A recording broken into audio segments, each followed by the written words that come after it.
Right, in Unit 8, Section 2, we are looking at adding and subtracting like fractions. You may remember from earlier grades, like fractions means that they already have a common denominator. You do not have to get a common denominator. So we're going to start with some questions that should be reviewed, and then we're going to move into questions that you probably haven't seen before involving variables. So the first section just says to find the sum or the difference. So the first one is 12 to the third, 12 over 13th plus 12 over 13. So we can go ahead and just add the numerators together because we already have a common denominator. So 12 plus 12 is 24. So we have 24 over 13. Now what I need you to get in the habit of doing when we do not have variables is to write this in simplest form. So simplest form for this would mean to turn it into a mixed number. So we would have 1 and 11 over 13. And that would be simplest form for that one. The next one we have negative 17 over 50 plus 19 over 50. So I already have a common denominator, so I can put 50 on the bottom. And I'm adding negative 17 plus 19. Negative 17 plus 19 is positive 2 over 50. And then in simplest form, that'd be 1 over 25. On the next two, we're doing the same thing, except we're subtracting instead of adding. We already have a common denominator, so I can go ahead and write 80 on the bottom. And then I'm doing 9 minus 51 on the top. 9 minus 51 is negative 42, so I have negative 42 over 80. If I write that in simplest form, I'll get negative 21 over 40. And then on number 4, we have 43 over 100 minus negative 17 over 100. Again, I already have a common denominator, so I can write 100 on the bottom. So I have 43 minus negative 17 on the top. If I do minus a negative, that winds up with adding positive. So 43 plus 17 is 60. So I have 60 over 100, which is going to simplify to 3 over 5. All right, moving on now, we have mixed numbers. So this is going to be a little bit more difficult, but not too bad. And again, these already have common denominators. So I have 5 and 1/7 plus negative 6 and 2/7. So I'm adding a positive and a negative, which means I'm really subtracting the bigger one minus the smaller one. So I'm going to do 6 and 2/7 minus 5 and 1/7. You do not have to write them vertically like this, but I just find that it makes it a lot easier with mixed numbers. So I'm going to do 2/7 minus 1/7, which is going to give me 1/7, and then 6 minus 5 is 1. Then I know that my bigger number was negative to begin with, so my final answer needs to be negative there.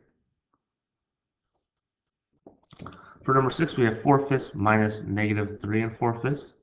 So since it's minus a negative, it's going to wind up adding a positive.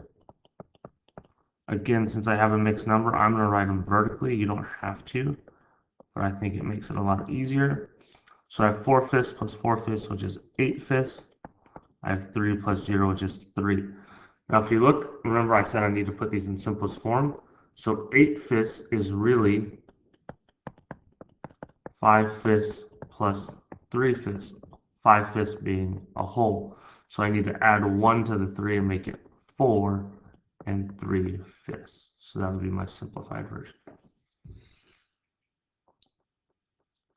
Okay, if you scroll down, as you can see, we're still adding and subtracting with like fractions, but now we have variables involved. So for number 7, we have negative 4x over 45 minus 41x over 45. So I already have a common denominator, so I can just put 45 on the bottom, and then I'm doing negative 4x minus 41x. Negative 4x minus 41x is negative 45x. So I have negative 45x over 45. I need to simplify this. 45 over 45 is just 1, so I'll just have negative x as my simplified version. Anything on the top and on the bottom, I can simplify. For number 8, my common denominator is 12x, so I can go ahead and write that.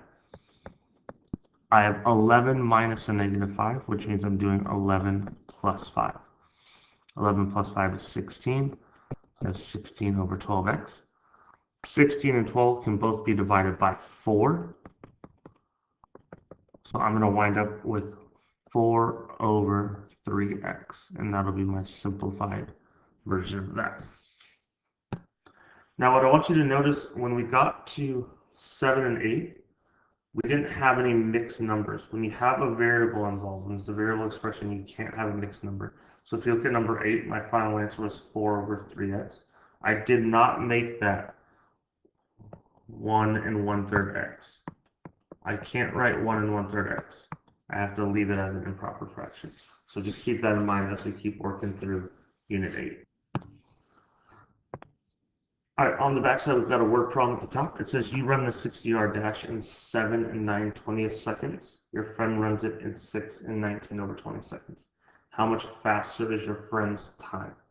So we want to do our time, which is 7 and 9 over 20, minus our friend's time, which is 6 and 19 over 20. So again, the first thing I want to do, I'm going to write that vertically, because for me it's going to make it a lot easier. But if you look, I can't do 9/20 minus 19/20. We don't go into negatives when we have fractions. So what I'm going to have to do is borrow from this 7. So again, this should be review, but what this is going to look like is this will turn into a 6, and then I add 20 to that 9, so I'll get 29 over 20. So 29 minus 19 is 10/20. 6 minus 6 is 0. So then I need to simplify that fraction. So your friend is half a second faster. All right, if you look, there's a set of review problems here. We've got writing fractions in simplest form and least common multiple. Remember, you need to be completing all of these practice problems, these review problems. If you need any help, ask your teacher.